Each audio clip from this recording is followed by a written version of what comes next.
Madame la présidente, madame la ministre, monsieur le président de la commission spéciale, mes chers collègues, nous voici donc pour la troisième fois rassemblés dans cet hémicycle pour examiner la proposition de loi visant à renforcer la lutte contre le système prostitutionnel et à accompagner les personnes prostituées.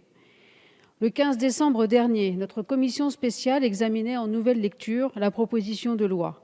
Elle rétablissait dans le même temps les 4 piliers qui font le sens de ce texte: le renforcement de la lutte contre le proxénétisme et la traite des êtres humains, la dépénalisation des personnes prostituées, le renforcement de leurs droits et l'accompagnement de celles qui souhaitent sortir de la prostitution, la prévention de la prostitution par l'éducation à l'égalité, l'interdiction d'achat d'actes sexuels et la responsabilisation des clients.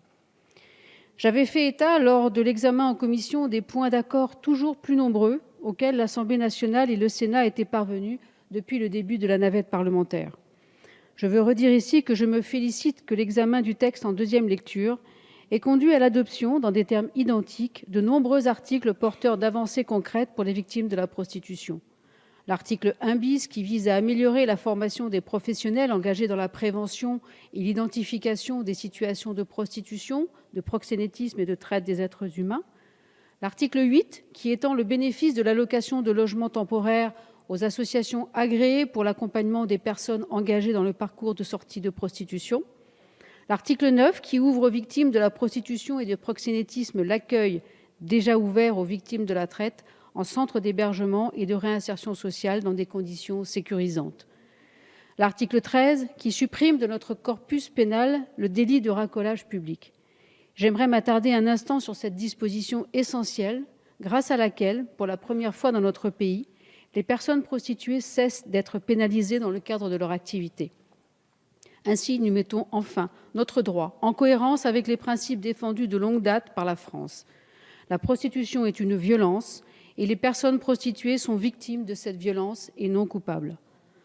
Avec l'inversion de la charge pénale et la responsabilisation des clients, nous affirmons enfin que la prostitution existe parce que les hommes choisissent en conscience d'acheter un acte sexuel.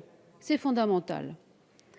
Les articles 15 et 15 bis, qui enrichissent le contenu de l'information et l'éducation à la sexualité dispensée aux élèves et font une place à l'information aux réalités de la prostitution et aux dangers de la marchandisation du corps.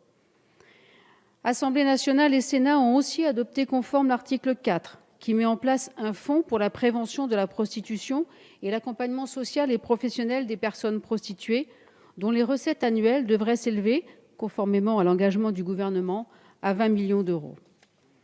Malgré ces avancées, notre travail avec le président Guy Geoffroy pour parvenir à un accord en commission mixte paritaire, il n'a pas été possible d'aboutir à un texte commun.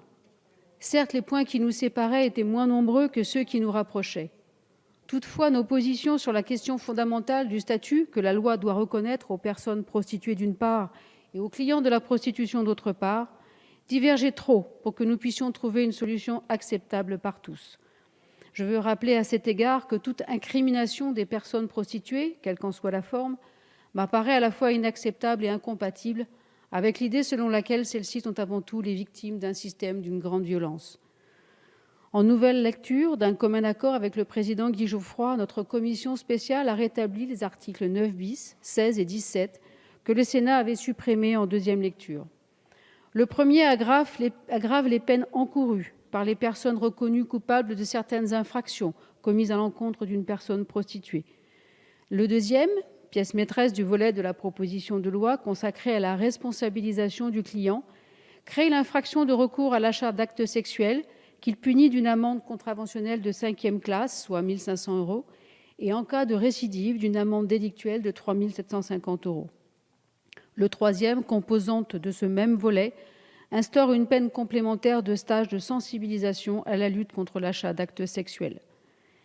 La commission spéciale a par ailleurs apporté quelques modifications à d'autres articles de la proposition de loi, et j'en prendrai 3 exemples. L'article 1er, qui vise à renforcer sur Internet la lutte contre les réseaux de traite des êtres humains et de proxénétisme, elle a supprimé la disposition introduite par les sénateurs qui permettait à l'autorité administrative de demander aux éditeurs et hébergeurs de sites Internet le retrait des contenus liés à une activité d'exploitation sexuelle, tout en conservant l'obligation qui leur sera faite de participer à la lutte contre ces contenus. À l'article 1er ter, destiné à mieux protéger les victimes de la traite des êtres humains et du proxénétisme, elle a tenu à préciser que les dispositions de l'article 62 du Code de procédure pénale relatif à l'audition libre et à la retenue judiciaire d'un témoin seraient applicables. À l'article 6, enfin, elle a réintroduit la condition de cessation de l'activité de prostitution pour la délivrance de l'autorisation provisoire de séjour aux personnes étrangères. Notre Assemblée a adopté ce texte à une large majorité à chaque fois qu'il lui a été donné de le faire. L'examen de cette proposition de loi est long, certes, mais c'est le lot des textes qui opèrent un véritable changement sociétal. Depuis l'ouverture en 2011 par Daniel Bousquet et Guy Geoffroy du débat à l'Assemblée nationale sur la possibilité d'inverser la charge pénale en matière de prostitution, à savoir dépénaliser les personnes prostituées et responsabiliser les clients, c'est l'ensemble de la société qui débat et s'interroge, mais surtout qui évolue. On le voit aujourd'hui. Le temps et la nature des échanges a fait son œuvre. D'autres pays se sont inspirés de notre démarche pour finalement adopter cette législation avant nous. L'Irlande du Nord et le Canada ont ainsi rejoint la Suède, l'Islande et la Norvège. Il fallait donner du temps à la discussion, mais la société française est prête. Je reprenais en première lecture les termes de Victor Hugo dans Les Misérables à propos de la prostitution. La misère offre, la société accepte. Je crois maintenant que la société n'accepte plus. Certainement parce qu'elle a bien voulu voir la réalité de la prostitution pour ce qu'elle est, un système de violence et de domination inacceptable. L'une des traductions particulièrement actuelles de cette réalité est l'exploitation sexuelle organisée par les réseaux terroristes que sont Daesh et Boko Haram. Nous savons que les moyens financiers qu'ils en tirent constituent une part considérable de leurs revenus. Des victimes vendues aux réseaux de prostitution, qu'elles soient exploitées en Europe ou sur les territoires contrôlés par ces organisations, commencent à raconter les sévices vécus. C'est aussi ce terrible esclavage des femmes par les réseaux terroristes que nous devons combattre. Autre réalité terrible mise en lumière ces jours-ci par la coordination policière Europol. Elle confirme que plus de 10 000 enfants migrants non accompagnés ont disparu en Europe au cours des 18 et 24 derniers mois et craint que nombre d'entre eux soient exploités, notamment sexuellement, par le crime organisé. Europol évoque notamment une infrastructure criminelle pan-européenne sophistiquée, visant désormais les migrants à diverses fins, notamment de l'esclavage ou des activités liées au commerce du sexe. La prostitution fait partie d'un continuum de violence et s'inscrit dans le phénomène plus large de sociétés profondément inégalitaires.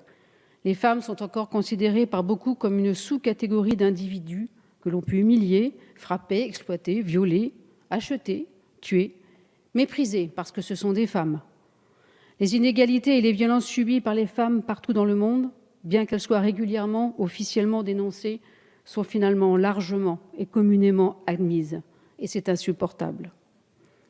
Du refus de serrer la main à une femme, à l'enfer vécu pendant 47 ans par Madame Jacqueline Sauvage, à Aïssatou, qui à 14 ans a été enlevée par Boko Haram puis violée, ou être contrainte à vendre un acte sexuel, tout cela fait partie d'un tout. En France, en Inde, en Syrie, partout, les violences et les discriminations subies par les femmes sont un tout. Et la loi que nous examinons à nouveau ce soir vient ébrancher un peu plus ce système de domination, d'inégalité, comme nous le faisons depuis des années, à force de lois, mais aussi, et avant cela, à force de mobilisation citoyenne, humaniste, féministe. Le débat qu'elle a ouvert dans la société est positif. Il est venu mettre en lumière des inégalités qui étaient tellement intégrées qu'on ne les voyait plus, dont le fait que des hommes clients achètent des actes sexuels à des femmes contraintes de le faire, soit par la force, soit économiquement, n'est pas acceptable. Cela contrevient au principe de la non-patrimonialité du corps humain, à celui de la dignité humaine, mais aussi à celui de l'égalité entre les femmes et les hommes.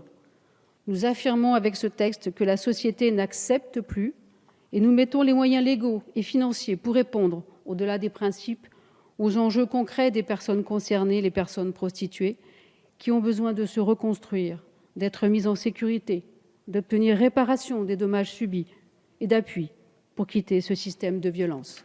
Je vous remercie. Merci Madame la rapporteure. La parole est à Monsieur